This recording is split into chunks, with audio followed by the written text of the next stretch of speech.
বলছি আমি তোমার কাছে দেখো মাফ চাই, এখানে please। এখানে সিন ক্রিয়েট করো না, আমি বলছি সিন ক্রিয়েট করো না, একটু ওরে কোলে নিতে দাও, আমি তোমার পায়ে ধরছি। আমি বলছি সিন ক্রিয়েট করো না এখানে। প্লিজ 1 মিনিটের জন্য ওকে তোমার কাছে দেবো না। দাও ওরে প্লিজ। আমি বলছি হাত দিবা না ওর গায়ে, ওর গায়ে তুমি হাত দিবা না।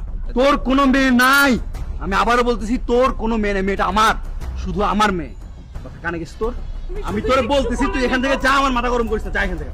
আমি শুধু একটু কোনো কোলে নেওয়ার দরকার নেই তোর, আমি বলছি না আমার মেয়ের তুই একদম স্পর্শ করবি না, তুই স্পর্শ করা মানে আমার মেয়ে অপবিত্র হয়ে যাবে। এইভাবে কেন বলতেছ? আমি তোর মা হই, মা একটু আসো না আমার। কিসের মাথা সর, একদম জোরে হাসবি না। যেই মহিলাকে দুধের বাচ্চাকে রেখে আরেকজনের হাতে চলে যেতে পারে সেই মহিলাকে আর মাইতে পারে না, বুঝতে পারছিস তুই? এই মেয়ের কিভাবে বড় করছিস আমি জানি, যা এখান থেকে।